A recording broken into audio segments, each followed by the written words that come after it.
السلام علیکم ناظرین، TNN ٹی وی کے نیوز بلیٹن کے ساتھ میں ہوں بشرا خان۔ سب سے پہلے شامل کریں گے news headlines. Cipher case, chairman PTI اور شاہ محمود قریشی کو عدالت پیش کرنے کا حکم۔ جج ابو الحسناء ذوالقرنین نے حکم دیا کہ کیس کا ٹرائل اب 29 اگست سے پہلے کی پوزیشن سے آگے بڑھے گا۔ عدالت کا چیئرمین PTI اور شاہ محمود قریشی کو 28 نومبر کو عدالت میں پیش کرنے کا حکم۔ انسانی امداد کی رسائی کے لیے غزہ میں جنگ بندی کا شدت سے انتظار ہے۔ ترجمان دفتر خارجہ کا کہنا ہے کہ غزہ میں 6000 سے زائد بچے شہید ہوئے، جو کہ غزہ کی آبادی کا 40% ہیں۔ پاکستان کو افغانستان سے دہشت گردی کے خطرات پر تشویش ہے۔ سیاست کے لیے جھوٹ نہیں بولتا، سندھ میں کوئلے سے بجلی کی پیداوار ہم نے شروع کی۔ نواز شریف کا کہنا تھا کہ ہم نے کسی ملک سے پیسہ نہیں مانگا، امریکہ سے $5 ارب کی آفر ٹھکرائی اور ایٹمی دھماکے کیے۔ پنجاب میں اسموک، جمعے کو تعلیمی ادارے، ہفتے کو مارکیٹس، فیکٹریاں بند رکھنے کا فیصلہ۔ وزیر اعلیٰ پنجاب کا کہنا ہے کہ اسموک پر قابو پانے کے لیے مصنوعی بارش کے لیے بھی تیاریاں شروع کر دی ہیں۔ لاہور میں انسداد اسموک کے لیے اسموک ٹاورز لگائے جائیں گے۔ بلے کا نشان برقرار، PTI کو 20 روز میں دوبارہ انٹرا پارٹی الیکشن کرانے کا حکم۔ الیکشن کمیشن نے PTI کے انٹرا پارٹی انتخابات سے متعلق محفوظ فیصلہ سنا دیا۔ پاکستان تحریک انصاف کا الیکشن کمیشن کے فیصلے کو ہائی کورٹ میں چیلنج کرنے کا اعلان۔ امریکہ اور کینیڈا کی سرحد پر کار دھماکہ، 2 ہلاک۔ کینیڈین وزیر اعظم کا کہنا ہے کہ نیاگرا فالز کے قریب یہ بہت خطرناک صورتحال ہے۔ فیڈرل بیورو آف انویسٹیگیشن نے دھماکے کی وجوہات کے حوالے سے وسیع تحقیقات شروع کر دیں۔ کینیڈین وزیر اعظم کی جانب سے اسرائیل اور حماس کے درمیان جنگ بندی کے اعلان کا خیر مقدم۔ ٹروڈو کا کہنا ہے کہ ہمیں اب پائیدار امن کی طرف جانے کے لیے اپنی کوششوں کو دگنا کرنا ہوگا۔ امید ہے کہ اس سے مزید کینیڈین غزہ کی پٹی سے نکل سکیں گے۔ بھارت نے کینیڈا کے لیے الیکٹرانک ویزا خدمات دوبارہ شروع کر دیں۔ اقدام سے دونوں ممالک کے درمیان تناؤ میں کمی آ سکتی ہے۔ ہردیپ سنگھ کے قتل کے بعد دونوں ممالک کے درمیان سفارتی تنازع پیدا ہو گیا تھا۔ اسرائیل نے غزہ میں جنگ بندی جمعے تک مؤخر کر دی۔ الشفا اسپتال سے ملنے والی لاشوں کی اجتماعی قبر میں تدفین کر دی گئی۔ اسرائیل کے الشفا اسپتال پر حملے کے بعد وہاں سے 110 سے زائد لاشیں ملی تھیں۔ بھارت کی امریکہ میں بھی سکھ رہنما کے قتل کی سازش، واشنگٹن کی نئی دہلی کو وارننگ۔ ترجمان وائٹ ہاؤس کا کہنا تھا کہ بھارتی حکومت سے اعلیٰ سطح پر معاملہ اٹھایا گیا ہے۔ بھارتی وزارت خارجہ نے امریکی انتباہ پر کوئی رد عمل ظاہر نہیں کیا۔ ہیڈ لائنز آپ نے جانی اور اب شامل کریں گے خبروں کی تفصیل۔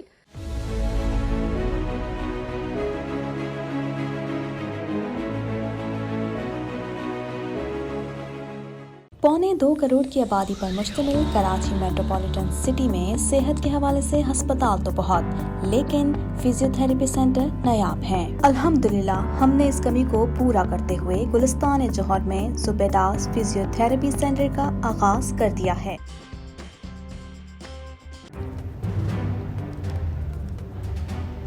Islamic Finance TV, the only TV channel of the fastest growing Islamic economy in the world and the prime mover of Islamic finance news.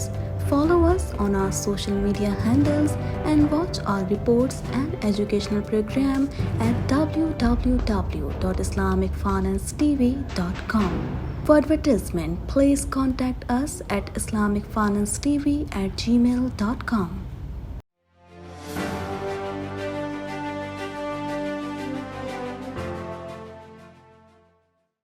Cipher case میں عدالت نے چیئرمین PTI اور شاہ محمود قریشی کو پیش کرنے کا حکم دے دیا۔ مزید احوال اس رپورٹ میں۔ سائفر کیس میں عدالت نے چیئرمین PTI اور شاہ محمود قریشی کو پیش کرنے کا حکم دے دیا۔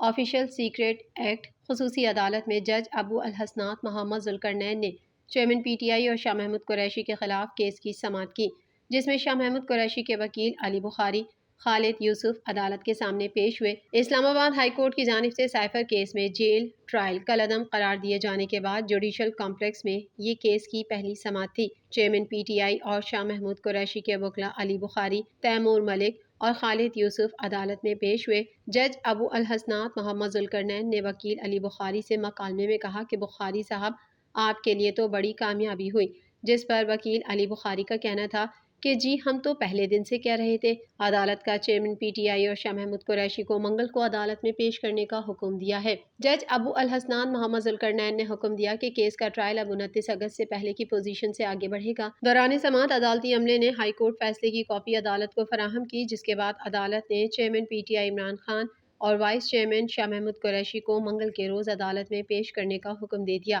بعد ازاں عدالت نے چیئرمین پی ٹی آئی اور شاہ محمود قریشی کو 28 نومبر کو عدالت میں پیش کرنے کا حکم دیتے ہوئے کیس کی سماعت ملتوی کر دی۔ ترجمان دفتر خارجہ ممتاز زہرا بلوچ نے کہا ہے کہ انسانی امداد کی رسائی ممکن بنانے کے لیے پاکستان غزہ میں جنگ بندی کا شدت سے انتظار کر رہا ہے۔ مزید جانتے ہیں اس رپورٹ میں۔ ترجمان دفتر خارجہ ممتاز زہرا بلوچ نے کہا ہے کہ انسانی امداد کی رسائی ممکن بنانے کے لیے پاکستان غزہ میں جنگ بندی کا شدت سے انتظار کر رہا ہے۔ اسلام آباد میں ہفتہ وار بریفنگ کے دوران ترجمان دفتر خارجہ ممتاز زہرا بلوچ نے کہا کہ ہم سمجھتے ہیں کہ امن صرف بات چیت سے ممکن ہے۔ غزہ میں 6000 سے زائد بچے شہید ہوئے، جو کہ غزہ کی آبادی کا 40% ہے۔ انہوں نے کہا کہ رواں ہفتے میں بچوں کا عالمی دن منایا گیا۔ غزہ بچوں کے لیے سب سے مشکل جگہ بن چکی ہے۔ ترجمان نے کہا کہ رواں ہفتے پاکستان ڈنمارک، فن لینڈ اور سویڈن سے سیاسی مشاورت کر رہا ہے۔ ترجمان نے کہا کہ پاکستان کے اسرائیل سے سفارتی اور اقتصادی تعلقات نہیں ہیں۔ پاکستان فلسطینی زمین پر اسرائیل کے منصوبے پر سنجیدہ تحفظات رکھتا ہے۔ ہم اسرائیلی آبادکاری کو غیر قانونی سمجھتے ہیں اور یہ غیر قانونی آبادکاری فلسطین تنازع کے 2 ریاستی حل کے راستے میں شدید رکاوٹ ہے۔ ممتاز زہرا بلوچ نے کہا کہ پاکستان کو افغانستان سے دہشت گردی کے خطرات پر تشویش ہے۔ پاکستان کا افغانستان کے ساتھ بات چیت کا چینل موجود ہے۔ پاکستان کے افغانستان کے ساتھ ورکنگ ریلیشن شپ ہے۔ افغان حکومت سے کالعدم ٹی ٹی پی کی محفوظ پناہ گاہوں پر کارروائی کی توقع رکھتے ہیں۔ ممتاز زہرا بلوچ نے کہا کہ ڈنمارک کے ساتھ سیاسی مشاورت 21 نومبر کو منعقد ہوئی۔ سویڈن کے ساتھ سیاسی مشاورت آج منعقد ہو رہی ہے، جبکہ فن لینڈ کے ساتھ مشاورت کل ہوگی۔ ترجمان نے کہا کہ نگراں وزیر اعظم 1 اور 2 دسمبر کو متحدہ عرب امارات میں COP28 میں شرکت کے موسمیاتی تغیر پر پاکستانی تصور پیش کریں گے۔ ممتاز زہرا بلوچ نے مزید کہا کہ مقبوضہ کشمیر میں بھارتی مسلح افواج کی تعیناتی بچوں کے لیے ایک شدید صدمہ ہے۔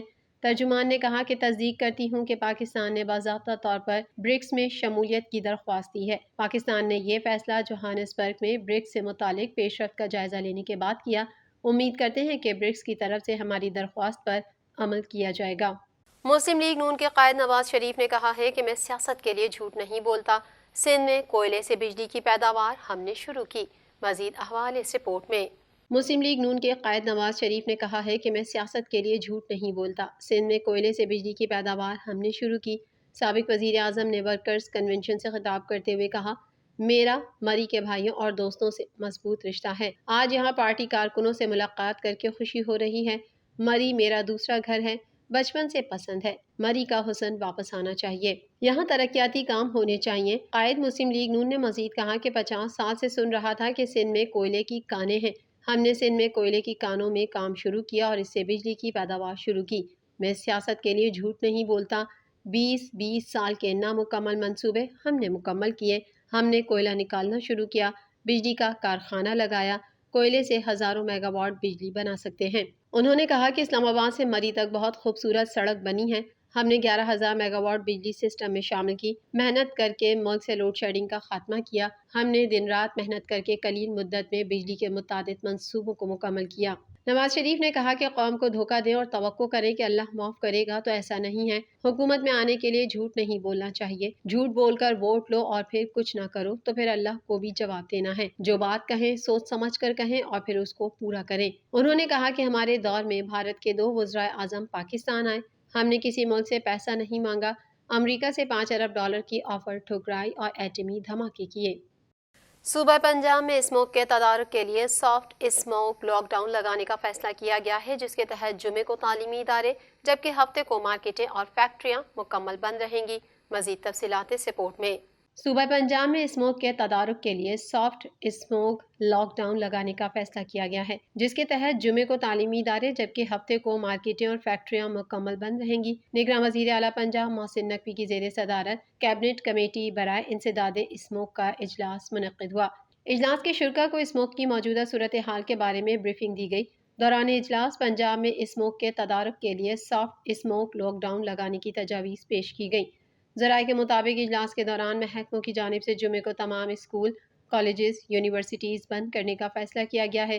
ذرائع کے مطابق اجلاس میں فیصلہ کیا گیا ہے کہ ہفتے کے روز مارکیٹیں، جم، سینما، تھیٹر، فیکٹریاں اور ریسٹورنٹس مکمل بند رہیں گے، جبکہ صرف ٹیک اوے اور ہوم ڈیلیوری کی اجازت ہوگی۔ ذرائع کا بتانا ہے کہ نگراں وزیر اعلیٰ پنجاب مارکیٹس بالکل بند کرنے کے حق میں نہیں ہیں۔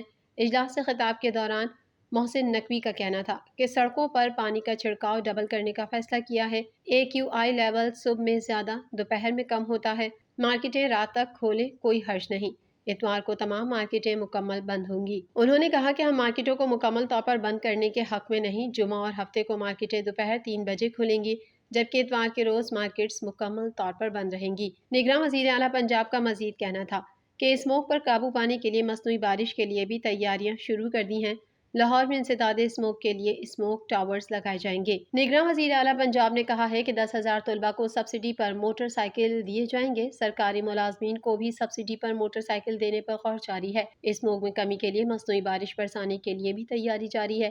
اسموک سے بچنے کے لیے ماسک کا استعمال ضرور کریں۔ نگراں وزیر اعلیٰ پنجاب کے مطابق اتوار کو مال روڈ صبح سے لے کر شام 5 بجے تک صرف موٹر سائیکل سواروں کے لیے کھلے گی۔ دوسری جانب وزیر اعلیٰ پنجاب محسن نقوی کی زیر صدارت اجلاس میں داتا دربار کے لنگر خانے کے انتظامات کا بھی جائزہ لیا گیا۔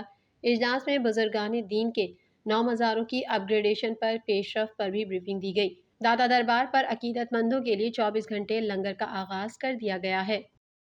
الیکشن کمیشن نے PTI کے انٹرا پارٹی انتخابات سے متعلق محفوظ فیصلہ سنا دیا۔ الیکشن کمیشن نے پاکستان تحریک انصاف کا بلے کا نشان برقرار رکھتے ہوئے 20 روز میں دوبارہ انٹرا پارٹی الیکشن کرانے کا حکم دے دیا۔ مزید جان لیتے ہیں اس رپورٹ میں۔ الیکشن کمیشن نے PTI کے انٹرا پارٹی انتخابات سے متعلق محفوظ فیصلہ سنا دیا۔ الیکشن کمیشن نے پاکستان تحریک انصاف کا بلے کا نشان برقرار رکھتے ہوئے 20 روز میں دوبارہ انٹرا پارٹی الیکشن کرانے کا حکم دے دیا۔ فیصلے میں مزید کہا گیا ہے کہ PTI انتخابات کے بعد 7 روز کے اندر رپورٹ جمع کروائے۔ پارٹی الیکشن نہ کرانے پر انتخابی نشان کے لیے نااہل ہوگی۔ ACP نے فیصلے میں تحریک انصاف کے انٹرا پارٹی انتخابات کو کالعدم قرار دیتے ہوئے کہا کہ PTI نے آئین کے مطابق انٹرا پارٹی الیکشن نہیں کروائے۔ پاکستان تحریک انصاف 20 روز کے اندر دوبارہ انٹرا پارٹی انتخابات کروائے۔ واضح رہے کہ الیکشن کمیشن نے PTI انٹرا پارٹی الیکشن سے متعلق 13 ستمبر کو فیصلہ محفوظ کیا تھا۔ دوسری جانب پاکستان تحریک انصاف نے الیکشن کمیشن کے فیصلے کو ہائی کورٹ میں چیلنج کرنے کا اعلان کر دیا ہے۔ میڈیا سے گفتگو کرتے ہوئے تحریک انصاف کے وکیل بیرسٹر گوہر نے کہا کہ الیکشن کمیشن کے فیصلے سے بہت افسوس ہوا، انصاف کے تقاضے پورے نہیں ہوئے۔ انہوں نے کہا کہ پارٹی نے الیکشن آئین و قانون کے مطابق کرائے۔ الیکشن کمیشن نے یہ نہیں کہا تھا کہ پارٹی انتخابات آئین کے مطابق نہیں ہوئے، بلکہ کہا تھا کہ دستاویزات پورے نہیں ہیں۔ ہم الیکشن کمیشن کے انٹرا پارٹی الیکشن کیس کے فیصلے کو چیلنج کریں گے۔ مزید خبریں بھی بلیٹن کا حصہ ہوں گی اس بریک کے بعد۔